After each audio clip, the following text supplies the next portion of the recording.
Alright, ladies and gentlemen, Throne and Liberty again on this channel. The MMORPG that we were waiting for so long, like the legendary Lineage game. Whatever. We waited it for a long time. You have a lot of videos on this channel about Throne and Liberty. It's basically this channel based on Throne and Liberty. But then I switched, right? In other games and other MMORPGs. But Throne and Liberty coming back with a new expansion. So let's see if it's worth to play the new one, what is included in new one, and everything that I know about the new expansion. Let's go. My name is PLK, by the way. Yeah, by the way. Why am I so ugly? Anyway, please subscribe and let's go. So the MMORPG that had investors drooling and players cautiously hopeful until it face planted in Korea and then kind of flopped globally. It's not flopped, right? It still have about 13 to 20k players every day, which is pretty big. And with the new expansions, undoubtedly it will be like about 40k. So it's pretty good number. This MMORPG is around top 8, top 9 right now in the world. So, you know, if you're in this kind of stuff, maybe it's a good time. But let's see. But wait.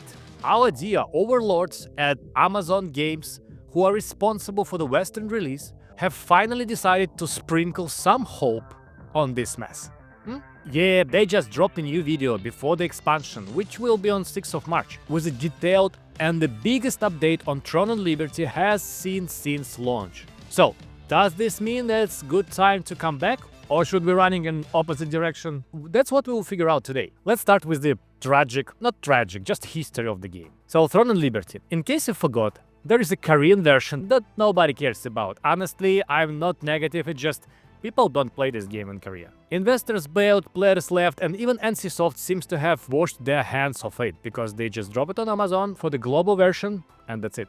They don't even update us on the new updates. It just makes sense. And now all hopes rest on the global version, which is in Amazon's hands. What is the problem, you will ask? I will explain. Wait, so global version was starting for the content, right? And I played the huge amount of time on Korea with my guild. And then we played a huge amount of time during the launch of global version for a few months in the most hardcore guild in Throne and Liberty in the world. You can find the video about that actually in my channel. It's pretty interesting. So I know everything about this version of the Throne and Liberty. Not everything, but you know, it sounds good. And it was literally nothing new for us in global version. Just new guilds, new PvP, new macro game, I will say. No new content at all. Meanwhile, a whole mountain of the content was just collecting dust in Korea for a long time, like for months. And I mean exactly the Talandre, the new expansion. It was ready. And Amazon was like, nah, we're good. But good news,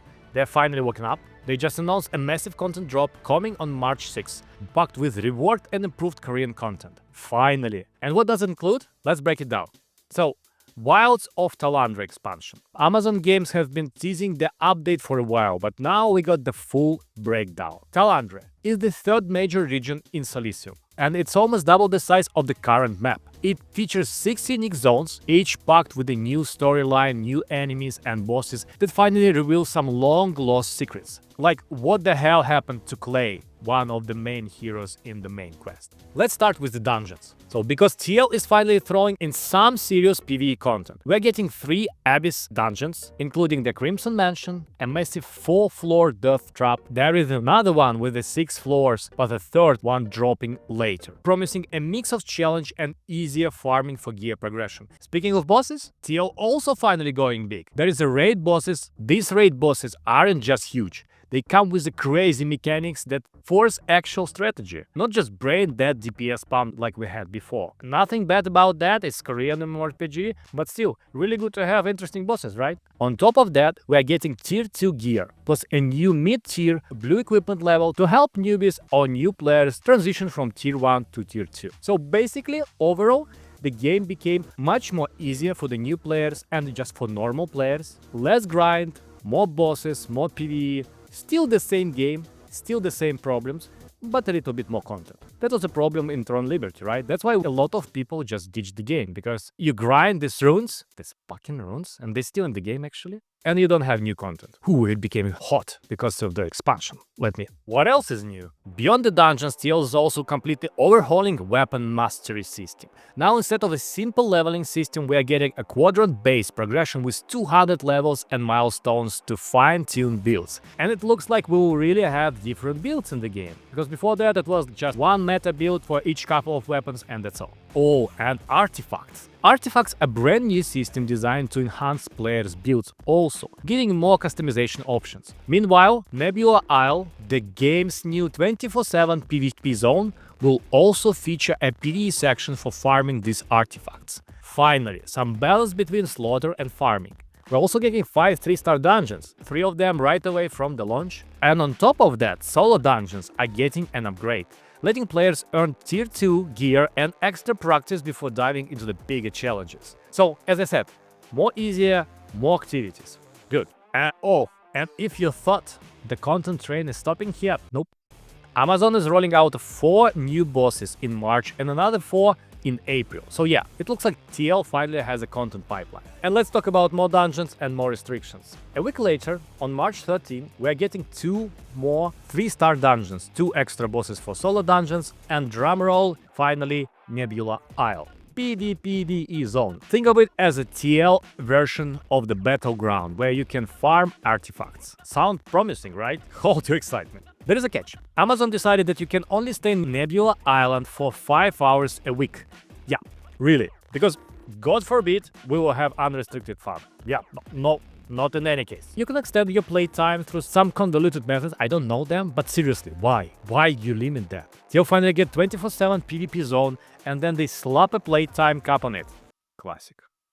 More systems and more limits. March 27th bring the Trade Resonance system, epic level runes, Season 2 of the Trials and Ranked Arenas. Amazon thinks that this will keep us busy for 6 months. That's their quote, actually. Well, with all these restrictions, I doubt that, actually. But, you know, I guess we'll have no choice but to stretch it out. And let's talk about Mega Alliances and the bosses. So another TL classic, Mega Alliances running the game, right? You have Super Zergs that are running the game, and for some reason these people with the Mega Alliances, they don't understand that they ruined the game for everybody and themselves as well, but they still keep doing that, right?